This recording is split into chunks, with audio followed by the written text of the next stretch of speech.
Alhamdulillah Allah tidak ciptakan keburukan-keburukan itu pada diri saya. Kasihan dia, kasihan saudara kita ini. Allah ciptakan keburukan-keburukan pada dirinya. Dia berzina, dia minum khamr, dia berjudi, tidak sholat, tidak puasa, tidak menutup Allah dan seterusnya. Tidak paham mana sunnah, mana bid'ah, tidak tahu mana syirik, mana tauhid. Kasihan.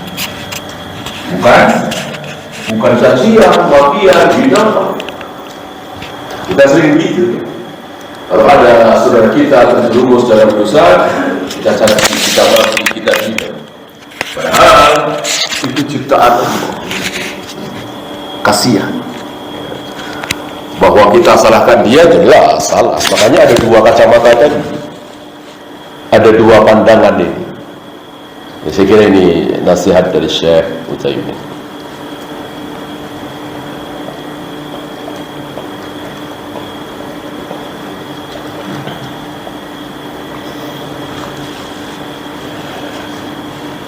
Wa yuhyi wa yumit. Allah menghidupkan dan mematikan. Saya pernah dengar seorang pendeta bicara, Tuhan itu tidak mematikan. Mematikan itu kan sebuah keburukan. Nggak mungkin Tuhan berbuat buruk. Yang mematikan siapa? Setan. Bodoh sekali ini pendeta. Jangan sampai ada seorang muslim yang ikut-ikutan seperti pendeta ini. Karena ada sebagian kaum muslimin beranggapan seperti itu. Jadi seolah Allah itu baik, harus ngikutin versi dia. Kalau Allah itu maha baik, tentu semua kita sepakat. Yang ngaji, yang enggak ngaji, yang Mu'tazilah, yang Asy'ariyah, yang Jabariyah, yang Ahlus Sunnah, sepakat Allah maha baik. Tapi baik itu punya versi. Gitu.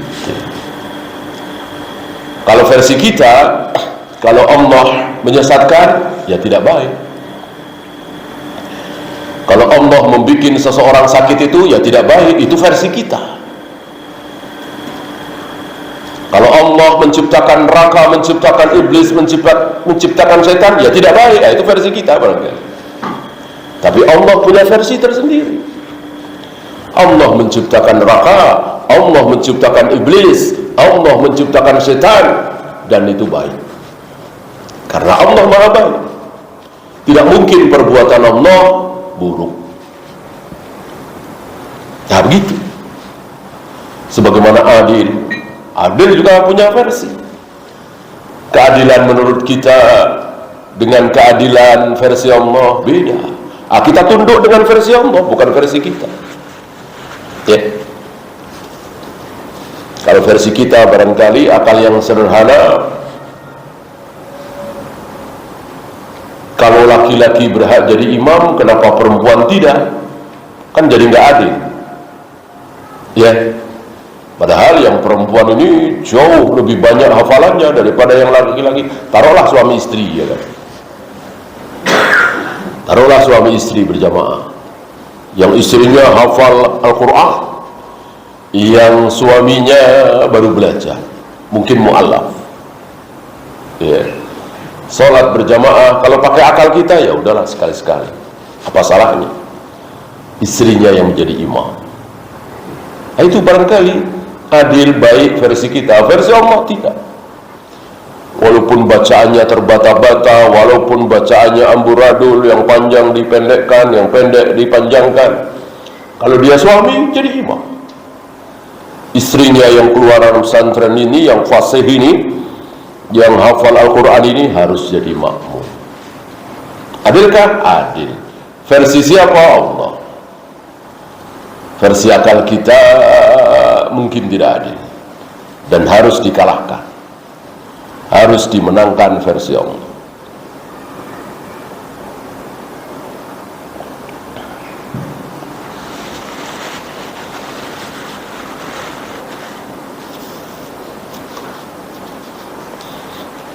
Maka jangan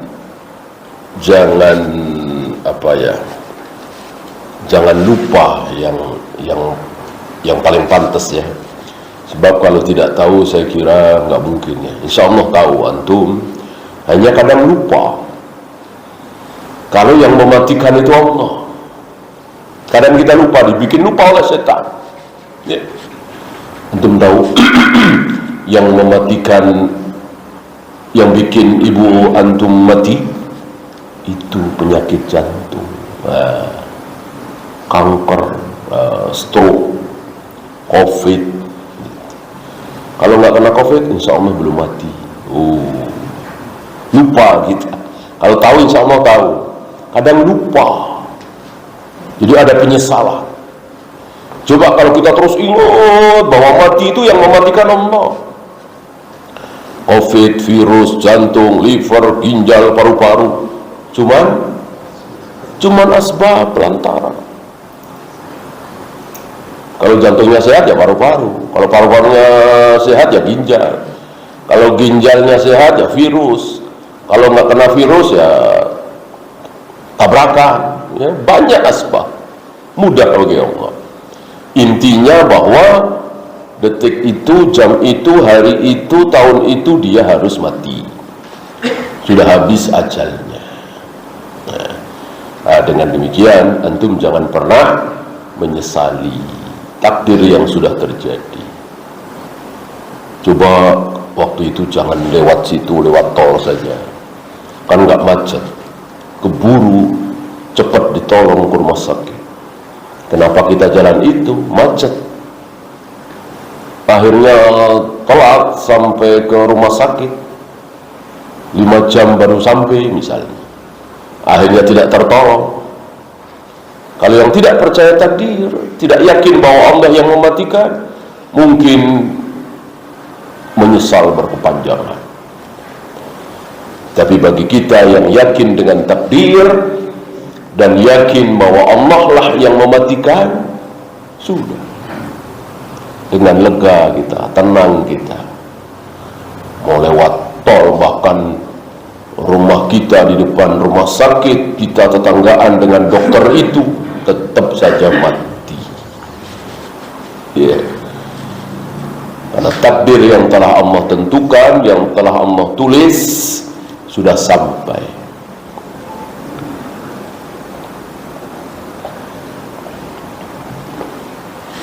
Kemanapun kita berjalan, kemanapun kita pergi, kita semakin mendekati kematian. Yang selama ini kita berusaha jauh, sakit diobati, kurang bagus kesehatannya, cek lab, hati-hati makan, olahraga, dalam rangka menjauhkan diri dari kematian. Bolehkah melakukan itu semua? Tentu boleh. Olahraga masuk nggak boleh, jaga makan masuk nggak boleh ya. Tapi jangan pernah ada keyakinan bahwa saya menjaga kesehatan, saya menjaga pola makan, saya olahraga supaya ajal mundur, supaya hidup lebih lama. Itu ucapan orang-orang kafir. Orang-orang kafir ucapannya seperti itu, saya kira. Ajal telah ditentukan itu, sepertinya mereka nggak terima. Sejelek-jelek kaum muslimin, taruhlah di negeri kita ini Indonesia, jarang ngaji, jarang sholat, masih mau terima. Memang udah ajalnya. Dengan bahasa masing-masing, dengan bahasa daerah masing-masing, dengan istilah masing-masing, intinya meyakini bahwa kematian itu memang sudah ditentukan oleh Allah. Pada umumnya seperti itu. Nah, orang kafir Jepang misalnya, Cina, Eropa, sepertinya nggak terima ini. Maka di iklan-iklan kesehatan mereka kan, suplemen mereka ya, seandainya tidak terkena jantung, kolesterol, ini itu, umur bisa di atas 100 tahun. Slogan-slogannya seperti itu. Yang belum 80 tahun kok sudah meninggal, itu pasti ada cacat di jantungnya misalnya, ginjalnya misalnya ya.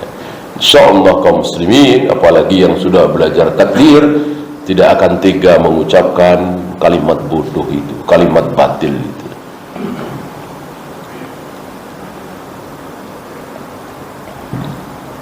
Wa yu'izzu wa yudhillu, membikin orang mulia, membikin orang rendah. Allah yang bikin. Si fulan otaknya biasa-biasa saja, sekolah tidak pernah ranking pertama, bahkan 10 besar saja nggak pernah masuk. Tapi Allah menghendaki memuliakan dia, mengangkat derajat dia di dunia ini. Jadilah dia pejabat misalnya, penguasa misalnya, ya, sukses bisnisnya misalnya. Sebaliknya temannya selalu ranking pertama, pintar, cerdas, tapi Allah tidak berkenan mengangkat dia. Jadi pegawai biasa, jadi pedagang kecil misalnya, atau malah pengangguran misalnya, terserah Allah. Ya.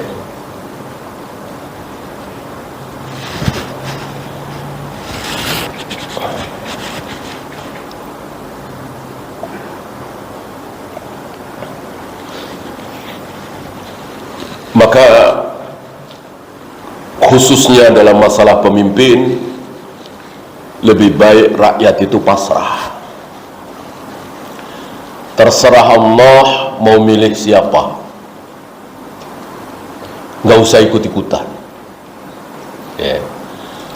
Rakyat disuruh ikut-ikutan memilih pemimpin itu kan marak mungkin 1 abad terakhir ini, ya kan?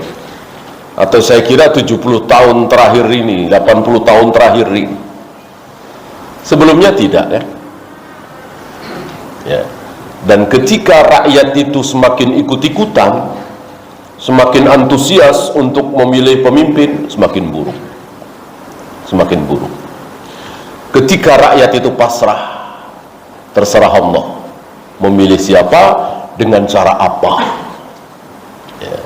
Maka cara Abu Bakar beda dengan cara Umar, cara Umar beda dengan cara Utsman, cara Utsman beda dengan cara Ali, Muawiyah, terus beda. Ya.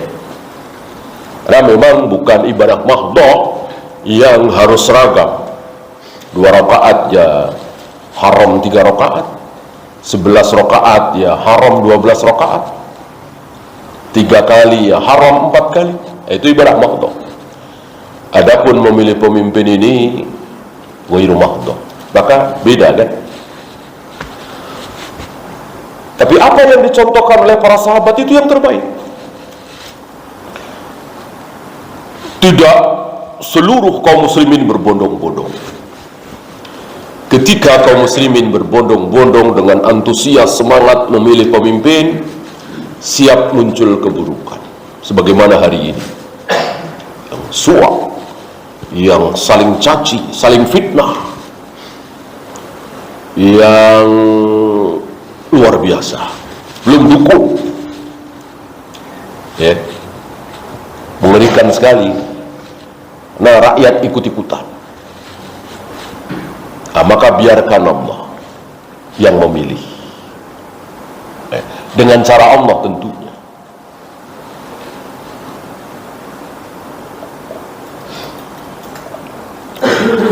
Nggak usah jauh-jauh urusan dunia saja. Antum bedakan negara-negara yang sudah maju dengan negara-negara yang berkembang atau mundur ketika terjadi pemilu. Mana yang gegap gempita, mana yang antusias rakyat nyoblos, yang mana? Yang maju apa yang mundur? Yang mundur, yang terbelakang. Yang udah maju misalnya Jerman, Inggris, Prancis, Amerika cuek-cuek saja. Bahkan mereka mengatakan 50% yang nyoblos sudah untung. Mereka cuek-cuek saja. Dan mereka selama ini yakin bahwa saya sukses, saya bisa seperti ini, saya jadi manajer, saya jadi direktur, saya jadi dokter. Enggak terpengaruh presidennya siapa. Gitu. Karena rakyatnya memang mayoritas sudah maju, mayoritas ya berpendidikan tinggi, ada yang dokter, ada yang pilot, ada yang insinyur, ada ini, ada itu. Maka siapa pemimpinnya? Nggak peduli mereka. Oh, beda dengan negara-negara berkembang dulu dibohong-bohong. Wah ini nih, kalau kita pilih si fulan, wah maju kita, kenyang kita, gratis anak-anak kita sekolah, begini begitu. Ya, maka sudah, tidak usah semangat ketika ada kegiatan perhelatan untuk mengganti pemimpin. Ya, karena pemimpinnya siapapun sama saja.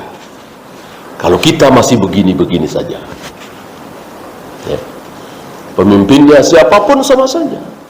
Kalau memang rakyatnya itu baik-baik, ulet-ulet, pintar-pintar, gitu ya. Nah, pemimpin tidak bisa merubah rakyatnya.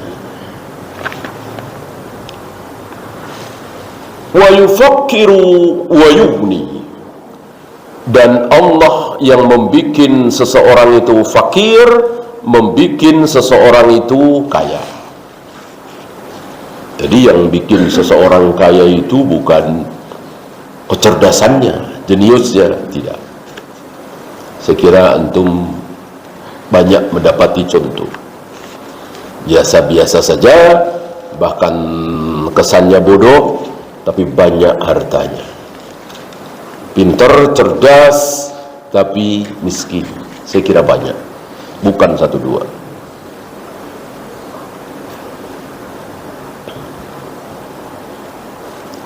Fahuwa subhanahu wa ta'ala yudabbiru amra makhlukatihi. Allah subhanahu wa ta'ala mengatur urusan seluruh makhluknya. Jangankan rezeki, jodoh, celaka, bahagia, tetesan air hujan. Tetesan air hujan diatur oleh Allah. Tetesan yang ini jatuh ke bumi sebelah mana, tetesan yang ini jatuh ke bumi sebelah mana, Allah mengatur. Allah perintahkan kepada para malaikat, satu malaikat membawa satu tetes. Berapa miliar, berapa triliun malaikat jumlahnya. Padahal titik-titik hujan itu kita nggak bisa menghitungnya, miliaran mungkin triliunan. Itu diatur oleh Allah. Masa yang seperti itu diatur, rezeki kita tidak diatur, ajal kita tidak diatur, kapan kita laku, kapan tidak laku tidak diatur, semuanya sudah diatur. Ini menambah kita tenang, insya Allah.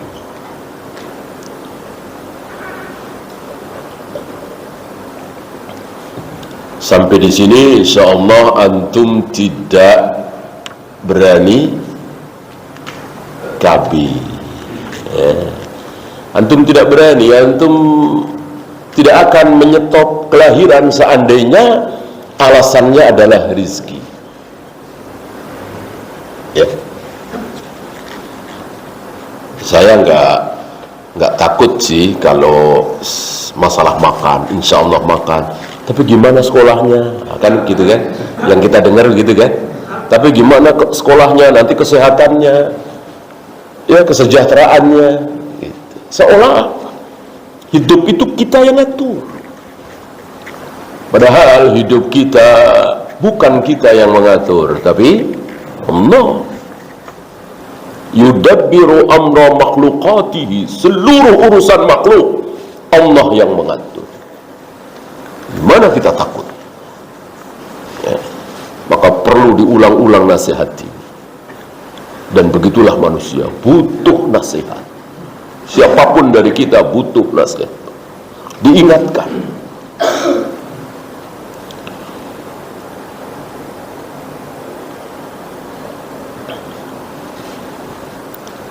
Wala yusghiluhu fi'lun an fi'lin. Diulang lagi yang tadi. Allah tidak sibuk melakukan sesuatu gara-gara melakukan yang lain. dalam waktu yang sama, dalam menit yang sama, dalam detik yang sama, Allah sanggup melakukan ribuan bahkan miliaran pekerjaan. Ya. Kalau kita kan tidak bisa, paling satu, ya dua lah. Ya. Ibu-ibu misalnya sambil goreng, sambil dengerin ceramah, ya dua lah ya. Atau mungkin tiga lah, sambil dengerin ceramah, sambil goreng-goreng, sambil ngeliatin anaknya. Jangan sampai main yang bahaya. Tiga lah mungkin bisa. Ya. Coba sambil goreng, sambil dengerin ceramah, sambil ngawasin anaknya, sambil nelpon suaminya, sambil ngelayanin pembeli, bisa sampai di situ? Udah gak sanggup. Baru 5. Allah miliaran. Ya, yang ini lahir, yang ini mati, yang ini sedang salat, Allah hadapkan wajahnya ke wajah orang yang sedang salat. Ya. Yang ini sedang mengangkat kedua tangannya, Allah malu. Yang ini begini, yang ini begini. Di detik yang sama, miliaran perbuatan yang Allah lakukan kecil. Ya. Bagaimana Allah Rabbuna yang seperti ini ilmunya, lalu mengeluarkan satu aturan, kebijakan, perintah, kita pikir-pikir, apa iya ya, apa iya? Padahal segitu ilmunya, tidak terhingga ilmu Allah, kita masih pikir-pikir.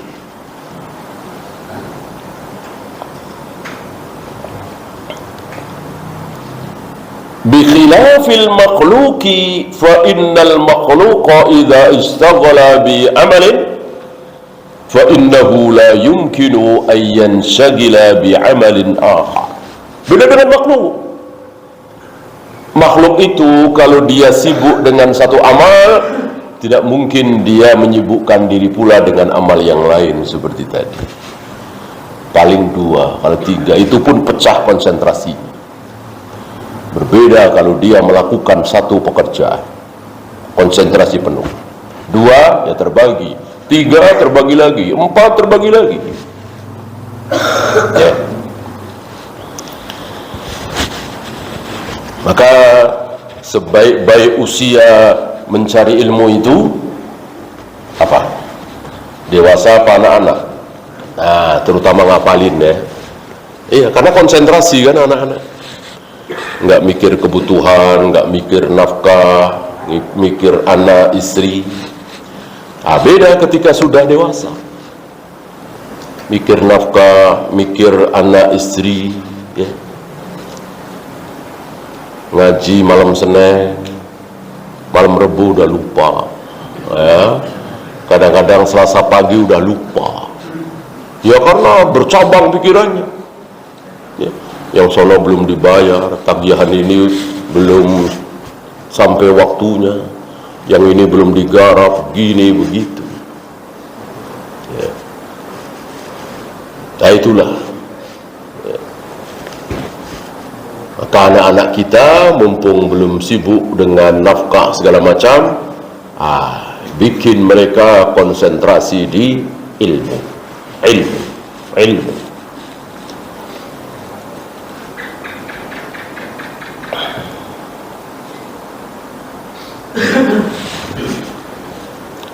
وذلك لكمال قدرته سبحانه وتعالى وكمال علمه. Yang demikian itu karena apa?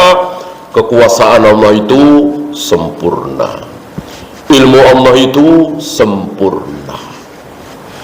Adapun selain Allah tidak ada yang sempurna, hatta para nabi, para rasul, ya.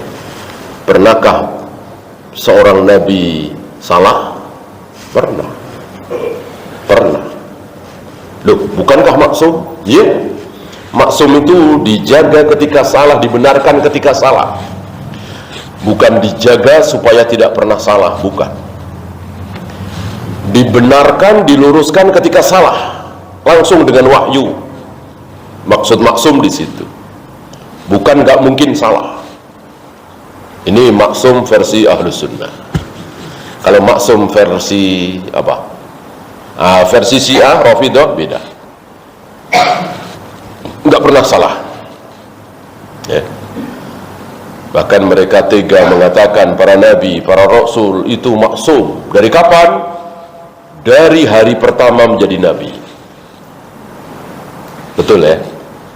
Adapun imam-imam kami, kata mereka, maksum dari lahir. Jadi begitu lahir itu sudah dijaga oleh Allah, nggak mungkin salah. Ya, luar biasa kebodohan Rafidhah ini. Ya.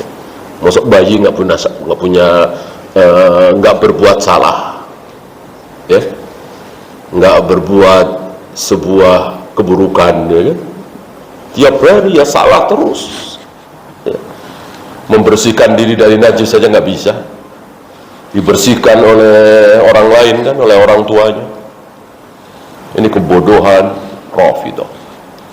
Maka Imam Syafi'i mengatakan, aku belum pernah melihat satu firqah yang lebih bodoh dalam masalah akal dan nakal. Ini kan akal, apalagi nakal, apalagi secara dalil. Ini secara akal aja amburadul. Aku tidak pernah melihat, belum pernah melihat ada satu firqah sesat yang paling bodoh dalam hal akal dan nakal melebihi Rafidhah. Ucapan Al-Imam Syafi'i.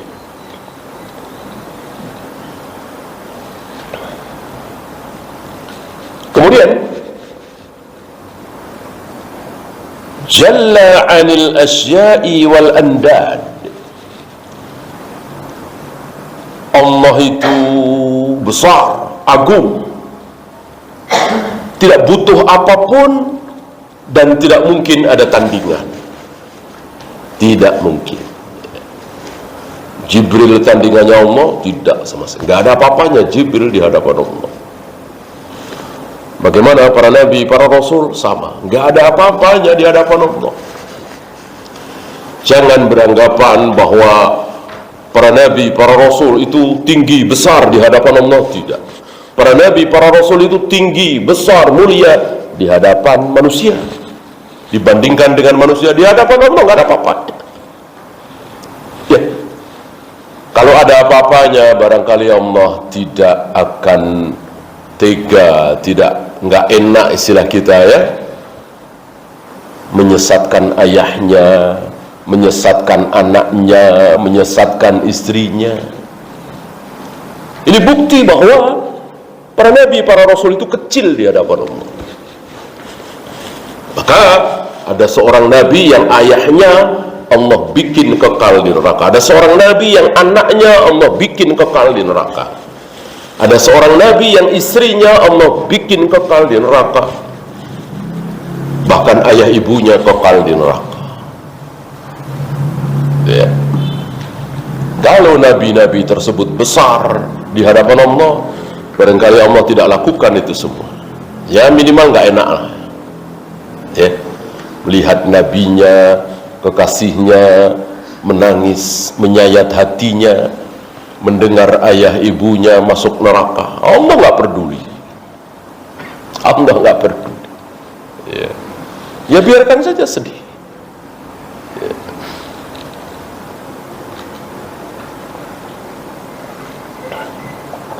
Allah nggak ada rasa nggak enak. Ya. Allah malu ada dalilnya. Ketika kita mengangkat kedua tangan kita kan. Adapun Allah nggak enak itu kan biasanya terhadap orang yang besar, mulia kan gitu. Nggak enak kalau beliau yang minta itu.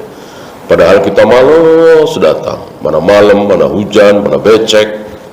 Tapi karena beliau yang minta, guru kita misalnya, mertua kita misalnya, orang tua kita misalnya, atasan kita, maka kita bela-belain. Adakah Allah seperti itu? Enggak ada. Enggak ada. Allah enggak peduli dengan siapapun. Wala yubali. Salah satu sifat Allah, Allah tidak peduli. Ya. Bahkan beramal soleh, rajin ibadah, banyak sedekah, betul-betul mengamalkan amalan ahli surga, sampai jarak antara dia dengan surga tinggal sejengkal, udah dekat sekali. Allah nggak peduli, Allah maunya dia masuk neraka. Akhirnya sebelum mati dia melakukan amalan ahli neraka, murtad misalnya, ya udah neraka, nggak peduli Allah. Sebaliknya ada ahli maksiat, hampir semua dosa dia lakukan, ya berzina, ya minum khamr, ya berjudi, ya berbohong, ya mencuri, nggak sholat atau nggak kafir, sampai jarak antara dia dengan neraka tinggal sejengkal, sudah dekat sekali, sudah tinggal masuk neraka. Tapi Allah tidak peduli, Allah pengennya dia masuk surga.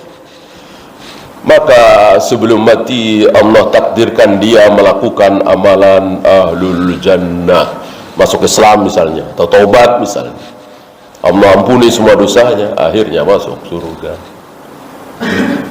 Ya. Tapi Allah tidak pernah mengingkari janjinya. Allah sudah berjanji, kalau mati dalam keadaan syirik tidak akan aku ampuni. Ya, Allah tidak pernah mengingkari janjinya. Masuk? Belum? Udah? Kalau udah silakan azan dulu. Wassallallahu ala Muhammadin sallallahu alaihi wasallam. Wa akhiru da'wana alhamdulillahi rabbil alamin.